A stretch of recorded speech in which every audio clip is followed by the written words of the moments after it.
Hello, friends. Welcome to you. Thank you for joining me on the Eric Zane Show podcast. This is a daily show where I discuss news, nonsense, and my personal adventures. And boy, do I have a lot of them today. Oh, boy.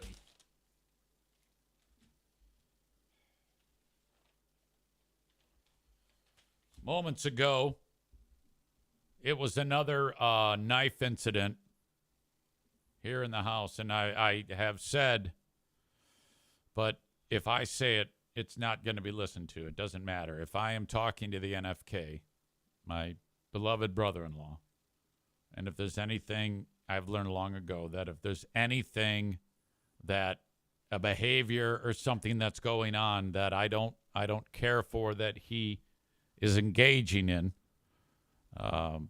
whether it be wiping feces on cabinetry or just overall grossness, it's going to fall on deaf ears. Oh, yeah, sure. Like the fact that I had to have a discussion with him about wiping his asshole. True story. I think actually that one finally has gotten through. But one of the things is I said you cannot handle knives. You're not supposed to touch knives. You can touch scissors, don't touch knives. He still touches knives. I can't tell him anything. He's not going to. I could yell at him till I'm blue in the face, and it's just not going to happen. So every so often he cuts himself. And every time he cuts himself, I give him the basics on first aid. Whatever you do, don't stick your fingers in your mouth. But he still sticks his fingers in his mouth. He sees the blood on the finger, and then in the mouth it goes. Now, most people know it takes some type of direct pressure to make the cut stop bleeding. But if you're constantly consuming the blood and swallowing it, you're just you're not allowing that cut to, form a blood clot and stop the bleeding. So I've said to him, hey, if you ever do this, because I know he's not going to stop handling knives, get some paper towel, put it around the injury, and hold it with your Mr. Crab hand, and then come see me. He did none of those things.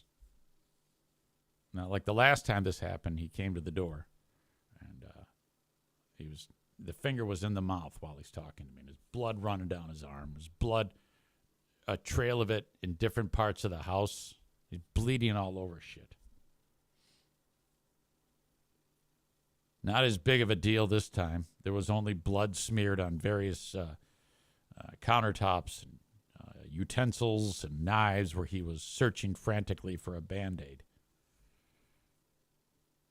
Now, even if he did find a Band-Aid, he doesn't have the dexterity to open the package. How they zip open and you reveal the sticky part and put it on.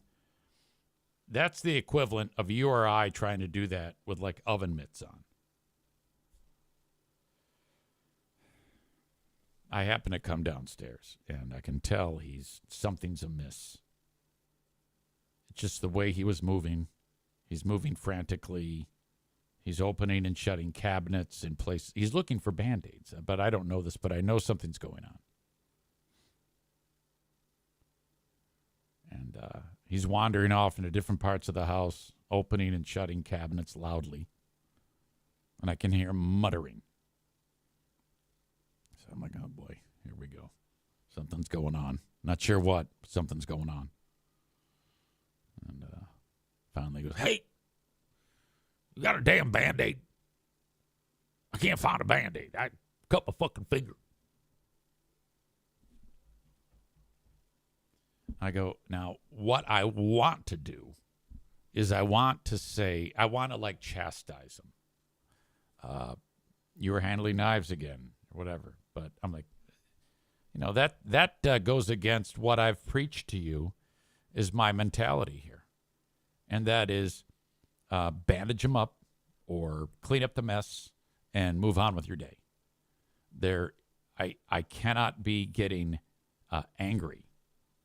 So I did not. And he realizes he can't find a Band-Aid. So he's like, hey, cut my damn finger. And then I notice that there's little blood splotches on all the cabinets he's touching. He's bleeding on them. I'm like, oh, God, damn it.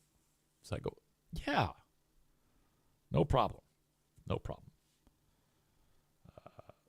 I go upstairs. I'm still doing the radio show. I had to talk for a brief amount of time. And so I end up getting the Band-Aid. We don't have anything that's appropriate.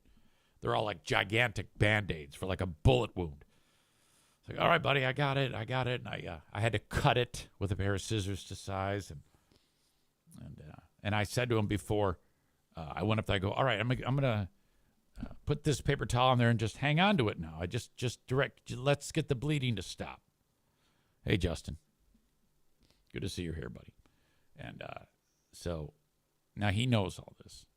But it never happens. He just eats the blood. He just puts his fingers in his fucking mouth. And it's so like, I'm like, what the fuck, dude? He's really, really frustrated. But I just kept my mouth shut.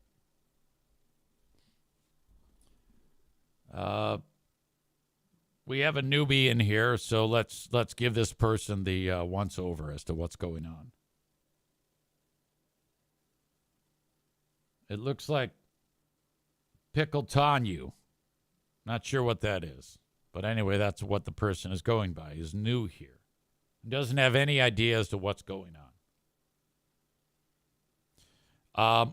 It's just me telling stupid stories and rambling on and on about things that are annoying and dumb in the world. News, nonsense, and my personal adventures. And I'm glad you're here. Because I'm going to tell you right now about something that happened to me last night. And it's an outrageous story, but one that needs to be told. You can see behind me that pooch, Darla. And next to Darla is Bruce. Bob says the stories generally involve poo-poo. Yes, and I'm glad you said that because this is that right now. That's what I'm going to talk about. Now, there's another dog that you cannot see here right now. He's embarrassed. He's on the ground. His name is O'Neill. So it's me, 3 dogs, and you.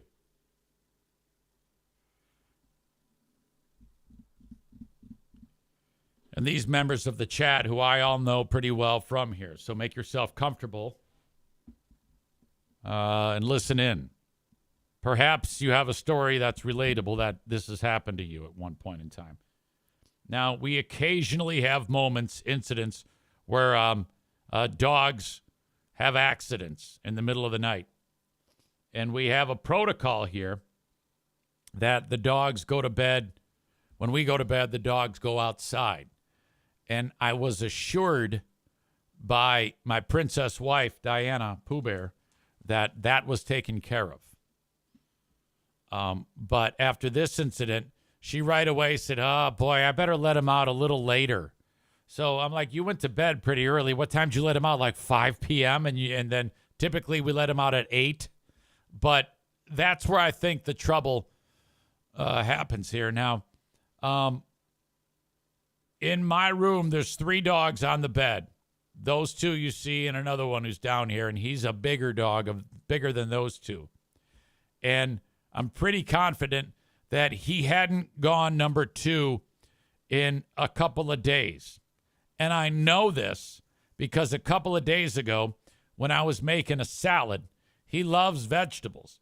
And I gave him a couple of small pieces of tomato. Now, what I cleaned up in the middle of the night last night did contain those tomatoes. So we are sitting on at least 48 hours of catastrophe that has made its way from when I gave it to him to this moment in time where I'm sound asleep And he, I guess, has gotten up, and there's nowhere to go in the room except for the bathroom. Now, this happened not that long ago, probably in the last month. And this is the same thing. He went number 2. We have a walk-in shower. He walks into the shower and does it. And which it's pretty contained. I mean, I guess worse would be on any type of carpeting. But this is obviously a shower. Now, this is when I entered into the story. It's about 4:30 in the morning, and what is going on in my environment is invading my dreams. And I couldn't tell you exactly what I was dreaming about, but I know that in the dream, I was actually like perplexed. And I don't remember the surroundings, but I specifically remembering in the dream going like, hey, what the fuck is that? That smells like more than a fart. That smells like it's something not in the air, but actually like a mass is somewhere. And so my subconscious brain then fires the message to me and tells me to wake up. So I'm like, all right, thanks. And I'm waking up, and right away, what I'm realizing is the smell has woken me up. Have you ever had that happen? Some people can sleep through that. But I have an extremely sensitive nose. One, it makes good sense. It makes sense because of the size of my schnoz. But it's true. I can really smell things a long ways away. And it's like Wolverine, you know? So I'm waking up and I'm like, oh boy, this is a big one. This is not good. So I turn on my phone light and I look on the carpet, nothing. He's sound asleep. There's only one place to go. It's the bathroom. Sure enough, I opened up the bathroom door and and it was all makes and models of number 2. From pancake style to lumpy to everything in between. And tomatoes, the whole thing. It was unbelievable. And so I turn on the fan in there and I shut the door. And I'm like, all right, I'll clean this in the morning. But that's not going to happen. And I go back in the room, and then I realize that it's filled the room. There is no way I'm going to be able to get back to sleep. So I wake up Pooh Bear, or she wakes up. She goes, what the hell's going on? I go, I have an issue. And she takes the dogs out. And then that's when she says, oh, must have let them out too early. And I'm like, wait a minute. So it was in the back of your brain? I mean, I went to bed after you. You weren't feeling well. You could have tipped me off. I could very easily have let them out. So now here I am, 4 a.m, and this whole thing has to be done, you know. And you're right. The shower is a little bit of an easier cleanup job because I pick up what I can, and the rest is it goes down the drain. Hot water. Now I have to disinfect the shower before it's used because, I mean, it hasn't been disinfected. Come on now. But I get the fans going. I open up the bedroom window, put the fan in the window, pumping in the fresh air, and it's fucking freezing. But, you know, at that point, it takes 15 minutes to do this job. There is zero sleepiness in my soul at this point for what I've had to experience and clean up. And I'm like, you know, I might as well just stay awake, you know? But I decided, no, I'm going to try to go back to bed. So about 1 minute before my alarm went off, an hour later, I fell asleep. I woke up. I felt horrible. Here we are. Chris says, Jesus, I need to start sending you some asbestos masks and Tyvek suits from here at work. I got it down. I've got like gloves, you know. I am an excellent cleaner when it comes to these catastrophes, and I never panic. I always just kind of like assess, you know, and I've got all the necessary carpet cleaning equipment. This is just how it is. This is the price you pay to have animals. And I love it. I love it so much. My God. So, Pickleton you. How do I say this? That's got to be worth a follow. It's a foul follow.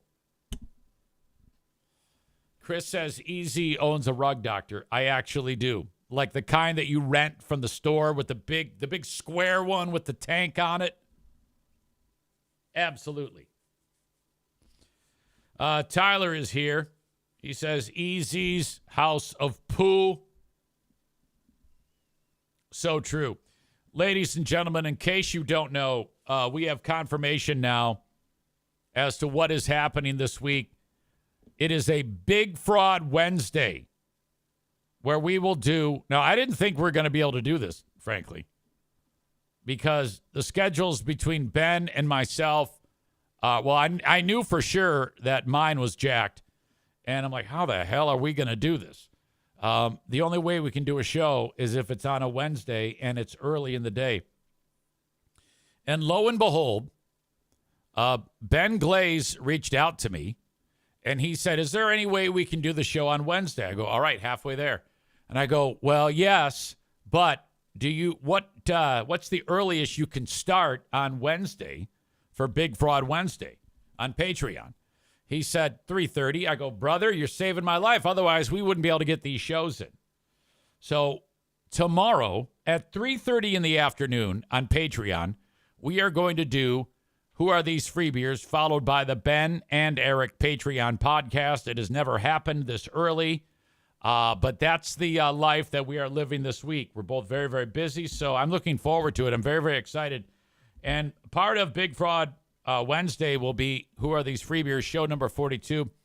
And I've got a lot of ground to cover. Free Beer gets pissed off at Hot Wings yet again. And I don't know what's going on there. It's very uncomfortable, though, when he does that. This one, there was a little bit of laughiness to it, but you could still tell that he was annoyed as fuck. And he thought that our pal Hot Wings interrupted him, but not the case. Free Beer finished a thought, paused, the sentence was done. Hot Wings started to speak. After Hot Wings started to speak, Free Beer starts to speak. It's a little clumsy. And then Greg gets annoyed, throwing Hot Wings under the bus. Like, yeah, you interrupted me. It wasn't quite that blatant, but it was bad. And Hot Wings didn't do anything. It should also be pointed out that Free Beer is the king of interrupting. New guy in the chat, you're like, what the fuck are you talking about? Okay, here's the story. I used to be on the radio, all right? And then that was until I wasn't 6 years ago. The radio show that I left, I roast that show. I listen to their old segments. And my pal Ben Glaze and myself review their episodes, and then we roast them and make fun of them.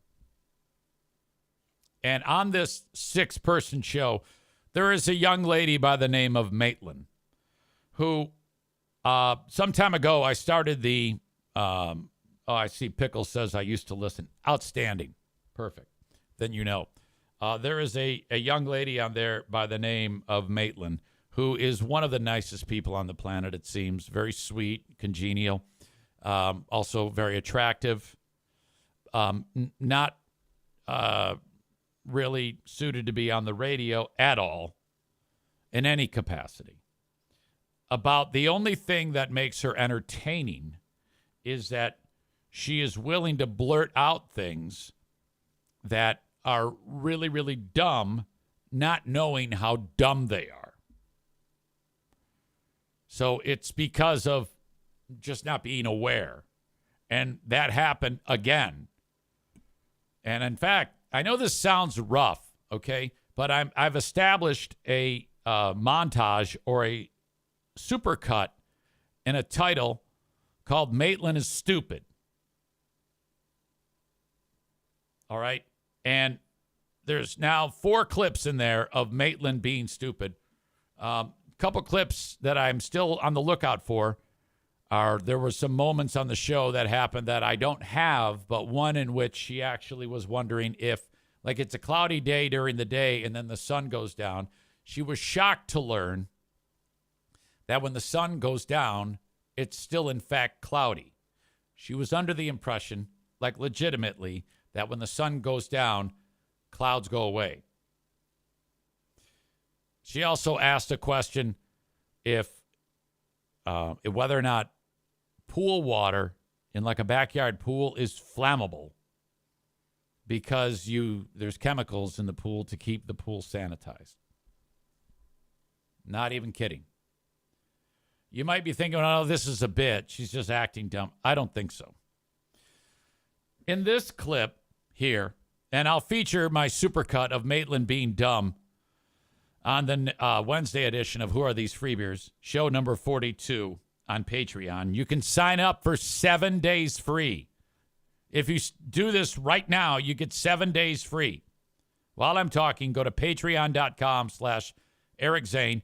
You get a 7-day free trial. You have to put in a payment form, but cancel it right after, and you still get 7 days. So you'll be able to be part of this episode, show number 42, featuring Maitland saying one of the dumber things I've ever heard a person say, ever. Make sure when you sign up for the freebie, you sign up for Tier 2 so you can watch it live as it happens Wednesday at 3:30 Eastern Time. Free Beer is telling a story. Now, this is in front of a live audience in Nashville, Tennessee. Hey, here we go. How about this story? Football fans in Philadelphia are buying snow from their football game that they won. I guess the Eagles won their first-round playoff game. This is a couple weeks ago. And people at the stadium were taking the snow that was in the stands, putting it into like a plastic container, keeping it cold, and people were buying the snow for $50 a canister. I know. You would never do it. I would never do it. But they are doing that. So Greg's telling this, and everyone's like, oh, my God, what a bunch of dumbasses. About the snow. And Maitland has a suggestion for what they can do with the snow. And I don't think she knows how these things work. Did you guys hear what Steve's Philadelphia Eagles are doing? They are selling authenticated containers of snow and ice from their game they won against the Rams last week for $50 a pint. Oh, my God. That's one of the worst collectibles of all time. Yeah, but sports fans are stupid. Like, they are. I do. Especially the ones that would buy something like that. Turn it into a snow globe. Make a cool It would craft out of it. melt.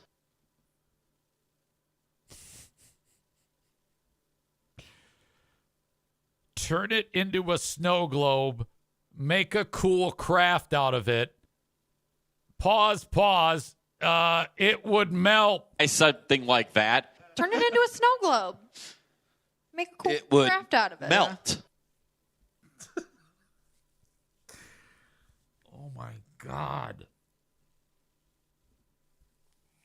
Now, if you were to play that a little bit longer, I cannot believe that.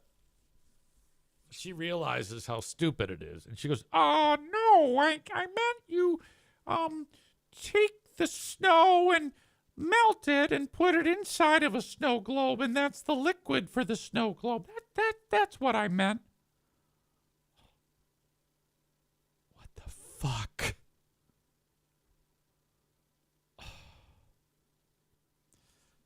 Tophus says it's that silence. Pickle, I'll tell you how to access it again in a second. But I just got to listen to this again. The whole thing. Did you guys hear what Steve's Philadelphia Eagles are doing? They are selling authenticated containers of snow and ice from their game they won against the Rams last week for $50 a pint. Oh, my God. That's one of the worst collectibles of all time. Yeah, but sports fans are stupid. Like, they are. I do. Especially I see the what you're ones saying. that would buy something like that. Turn it into a snow globe. Ones that Make would cool buy craft out something of like it. Melt. that. Turn it into a snow globe. Sorry, that was all fucked up. Hang on. It did a wormhole. That. Turn it into a snow globe. Make a cool It would craft out of it. melt. God damn. Patreon. I'm gonna put this in on the chat so you have it. I should probably make a habit of that every time. You go to patreon.com/Eric Zane, and it's all self-explanatory there. Sign up for 7 days free, and put in a payment form like a credit card, and then as soon as you're done, if you're like, okay, I don't want to, maybe I won't like this. And some people are like, I know that I'm going to like it, so I'm not going to cancel it. But if you're not sure, go ahead and cancel it, and you get the 7 days. Now, typically, there are two choices. $5 a month is tier 1. That is all of the audio. $10 a month is audio, video, and live streams. Okay? And so $5 a month is month to month. $10 a month is month to month, tier 2. Either way, you get it free for those 7 days. And if after the 7 days you're like, hey, I want to keep it going, just go back into your profile, enable your card, and then I will charge you. Now, if you want a full year and you pay for it in advance, I will take 10% off of the cost. So what was $60 a year for tier 1 is $54. What is $120 a year for tier 2 is $108. Make a snow globe. Make a cool craft out of it. Amy is suggesting to new audience member Pickle, you should do the video option. You never know when an errant boob makes an appearance. This is true. All right. So, on the Big Fraud Wednesday, I will be featuring now, I have 4 cuts on Maitland's Being Dumb Supercut. And it's just outrageous. Before we continue, this studio is, of course, taken care of by my friends at Impact Power Sports. In fact, it's known as the Impact Power Sports Studio for the Eric Zane Show podcast. Online at impactpowersportsmi.com. You can head there. Check out all they have to offer when it comes to ATVs, UTVs, golf carts. They're located on 14 Mile Road in beautiful Rockford, Michigan. Go check them out if you're interested in something like that. Maybe a motorcycle, snowmobile, scooter. I know Nick in the arena, the electrician, is all over their stuff. They've got a full service department, too, in case anything breaks down that you already have or you want to upgrade something, whatever it may be. ImpactPowerSportsMI.com. And for those of you that are watching on YouTube and Facebook, I'm happy I got the YouTube up and running again. You got to go to twitch.tv if you want the full show. I got to kick you out, unfortunately, but that's how we do it. Twitch.tv/Eric Zane Live, or download the Twitch app and then search at Eric Zane Live, all one word. Thank you so much for being part of the show.